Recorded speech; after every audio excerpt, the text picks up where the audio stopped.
Hello everyone, Douglas Waltz, Old Man Comic Book Reviews. A decent sized stack.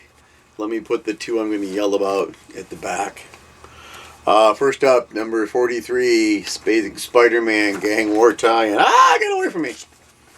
Let's see. Get our, our people. Zeb Wells is our writer, John Romita Jr. is our penciler, Scott Hanna is our inker. When last we left the gang war, Randy Robertson, Robbie Robertson's kid, got hurt. And then there was a giant bad guy fight in the middle of Central Park. Madam Mask, Beetle, Count Nefarious, Silvermane, the one crazy white rabbit girl, the new Doc Ock, who got picked on for buying, still buy DVDs, don't you? And so, big giant fight, people getting beat up. Tombstone comes to help Spider-Man. The good guys are Spider-Man, Peter Parker, Spider-Man, Miles Morales, Spider-Woman, Elektra, Daredevil, and She-Hulk. Interesting team, actually. Lots of limber, people can get around, and then just some muscle, because sometimes you need some muscle. So this has been a pretty good series. We're getting ready to wrap it up. We only have a few books left out there. And there's some weird mystical thing going on, and Tombstone makes a terrible choice on how to handle his daughter. That's all I'll say. Alright, Gang War, Deadly Hands of Kung Fu, number 3. I'm always nice to see Shang. Greg Pak is our writer, Kaio Mayato is our artist, and it deals with Shang learning from his father because they had to retro it. Because Marvel can't own Fu Manchu. That's just how that works. I like the old Shang, to be honest. So he tricks the superheroes into fighting his battles for him. They show up at the same time as all the bad guys. That was kind of interesting. All he's trying to do is just save Chinatown, basically. And it's interesting. He's got the 10 rings that make him really, really super powerful, like from the movie. They kept that in here. And it ties it all up at the end of it. It's just he agrees to go help the superheroes one last time. But they can't ask him after that. I was going to do the other Gang Wars. Here we go. Gang War, Miles Morales, Spider-Man, who's doing very little gang warring. More of a fighting hobgoblin. Cody Ziegler is our writer. Federico Vincentini and Federica Manson are our artists. As I mentioned before, Hobgoblin's hideout, beating the crap out of Miles and Gust and Miss Marvel, and Ravels teamed up with Hobgoblin. It's interesting because Scorpion and some of the other Z-listers are convinced to go help the good guys because they're like, it's Hobgoblin. What's he going to do the minute he gets what he wants? He's going to screw you over. Hobgoblin always screws you over. I really love the artwork for these. The panels make it look like it's just flying by. Great colors, things like that. And it's all leading up to issue 44 of Amazing Spider-Man is the last of the Gang Wars thing. So, let's see. We did that. Let's do Green Lantern. I like Green Lantern. Green Lantern number 8. And let's find our... Here it is. Writer Jeremy Adams. Artist Amanke Nakhilpan. And Hal's just trying to be able to leave the planet. So there's a guy named Razor who shows up, who's being chased by actual Green Lantern Corps. The Green Lantern Corps are odd because they don't recognize Hal Jordan. His ring isn't Green Lantern. His uniform isn't Green Lantern. They go to see Madame Xanadu. It's always nice to see her when she's drawn well, and in this particular instance she is. The Green Lanterns are freaked out by Hal because his stuff works better than theirs, I guess is a good way to say it. Where he can actually, he changed his ring from green to yellow to fight them. So, and that's not possible with a Green Lantern ring. So they're not really sure what his ring is. There's a backup story with Ron Mars is our writer, and Dale Eaglesham is our artist, and it's a Kyle Rayner Green Lantern story that's kind of weird, where he talks to people and works things out, but he's the only one there. He's just on a space rock somewhere, but he like constructs a whole city and fights bad guys, and then they come to fetch him and say it's time for you to come back to Oa with us, if it's Oa. All right. Let's see, where are we at? Ugh. All right, let's do Bloodborne. Bloodborne number 4, The Bleak Dominion, wrapping this one up, unfortunately. Written by Cullen Bunn, artwork by Piotr Kowalski. And it's the bride that has got Lucian in her grasp, and the two hunters, Gretchen, and I do not remember the man's name. What is his name? Gretchen.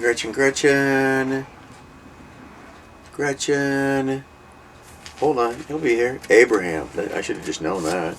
And Lucian still sees his dead sister, who's encouraging him to help the Queen Mother, until Gretchen, who has lost someone before that wanted to be a monster hunter, decides that it's just time to take Lucian out.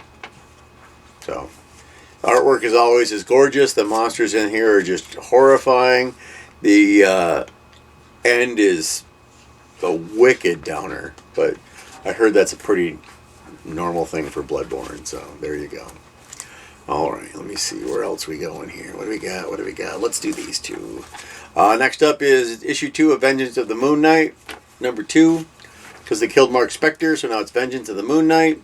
Writer's Jed MacKay, artist is Alessandro Cappuccio, and this was kind of funny because it's they're talking to Tigra. I love Tigra. She's such a good superhero. And the new Moon Knight that shows up wears black instead of white. And she's like, "You're not Moon Knight. I know Moon Knight." And then it's for the worst reason. Part of me is like, do I tell you why it's the worst reason? It's heartbreaking, actually, the reason that she knows that is not Mark Spector. And then the Moon Knight says, he's just going to take over the Midnight Mission. But the Midnight Mission loves Mark Spector. So if you're not Mark Spector, to be honest, the building tried to kill him. So, and the reason, I'll go ahead and tell you. She knew it wasn't Mark Spector because she loved Mark Spector. And the men that Tigra loved die and never come back. It's like, oh no. People she doesn't love, they come back all the time. So, interesting book. I don't know where they're going with it. So, yeah, this was a really good, I expected this to be trash. And it was not. Issue 5 of Wesley Dodd's The Sandman. As we all know, I'm going to complain about the artwork, so maybe I won't this time. Artwork is awful. Apparently I was going to complain. Writer is Robert Venditti. Artist is Riley Rossmo. Riley, it's not your fault that I don't like the artwork. It's that you're not a Sandman artist. That's all. Also, I didn't like the ending of this. The thing that they did, that person better not be dead. So, we'll leave it there. This was actually a really good, well-written issue. I liked how they got the bad guys and took things over, and it was a good time, except for the art throws me off. Alright, let's go ahead. We'll start with the minor complaint, then the major complaint. Issue 6 of Blue Beetle. See, I like Blue Beetle. I like Blue Beetle comic books. But this one is like something happened that I have no idea, so we're getting stuff that just, I don't know. So Josh Trujillo is our writer. Adrian Gutierrez is our artist. It tells us where the Red Scarab came from. The Red Scarab knows the Blue Scarab, and they don't get along. So the Red Scarab took an innocent to go ahead and fight the Blue Scarab, which is Blue Beetle. Starfire's in it. That's always a good time. These people I don't know that keep showing up that have Blue Beetle-esque powers, but they're different colors, so I don't know how that works. The suit, or whatever you want to call it, the scarab, the Blue Scarab, not the red one. The Blue Scarab did something in this issue that I found reprehensible. and shouldn't have been allowed. And if it does be a thing that happens, then Jaime needs to get rid of the suit. If he doesn't get rid of the suit, then there's something wrong with him as a superhero. It's not great. It made me a little ticked off. So that's what I have to say about Blue Beetle.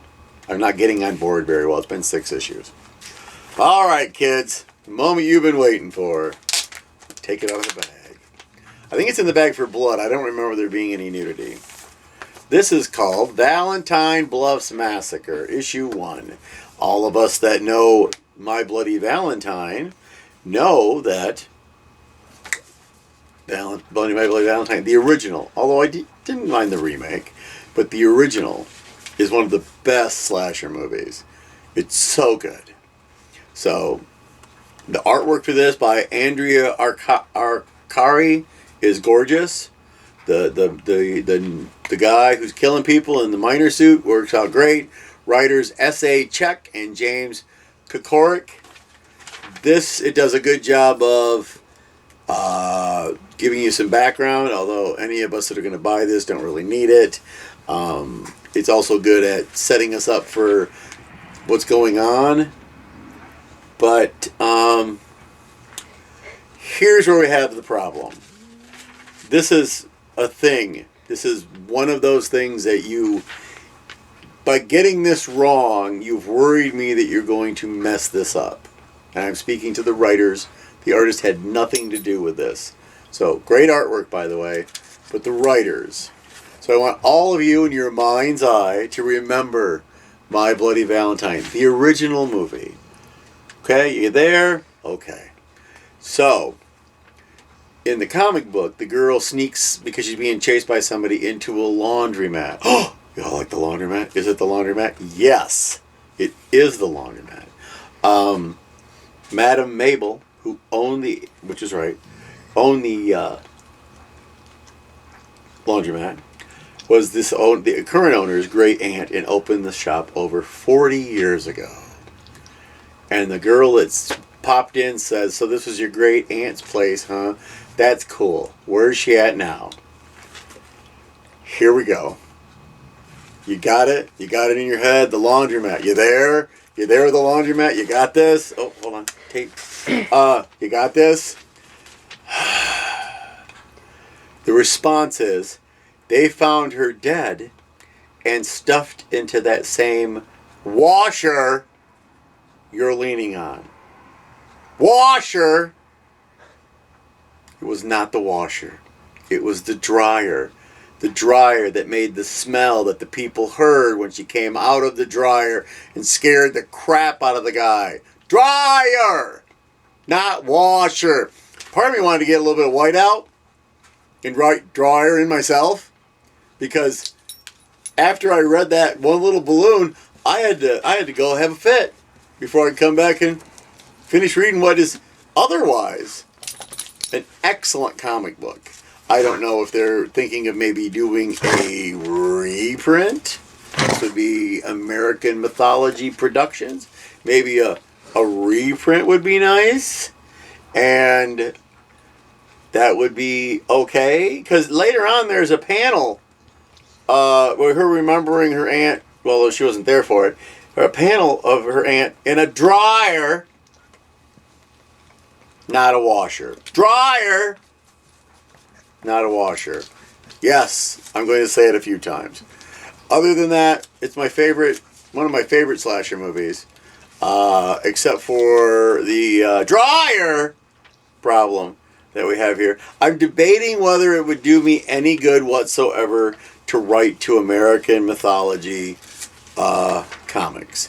There's really fun stuff in the back. There's like a note where it's like, "Don't go to the dance or I'll kill you." The Valentine's Day Bluff has a pretty imitation of the thing. There's the lyrics to the Harry Warden song, the Ballad of Harry Warden. That's on here. That was kind of cool.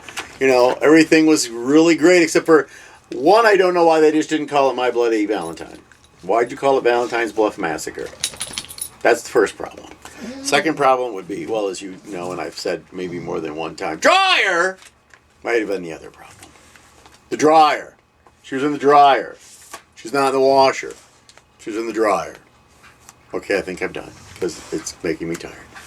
So, Sophie, Fiona, you came over. We went to Kids Empire. If you're not familiar with that, it's a giant place to go through a maze and do things and hurt yourself. I'm still sore.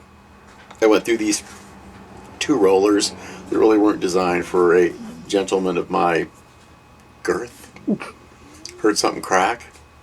Had to get out of the way of somebody going down a roller chute, and there's a little step there, so I fell over and got a little crunch in my hip. I'm thinking of getting a t-shirt made that said I broke my hip at Kids Empire and all I got is this t-shirt. So we'll see how it goes. My camera person, Dandelion, has been mortally injured in her posterior because of going to Kids Empire. We had a great time. We're going to be sore for a while. So that's that. So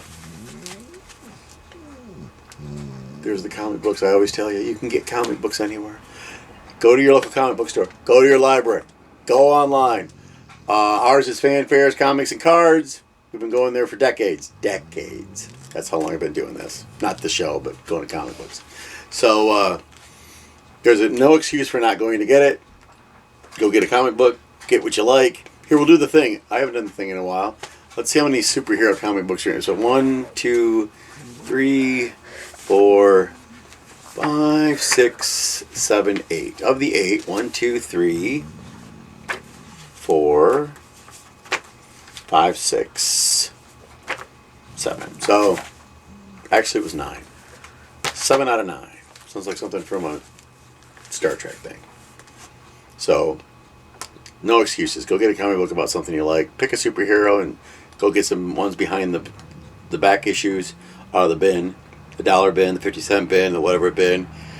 Read them online. If you're not comfortable with that, that's always a thing. And then, go read a comic book. I'll see you next week. And one thing, do not ever forget, it was a dryer!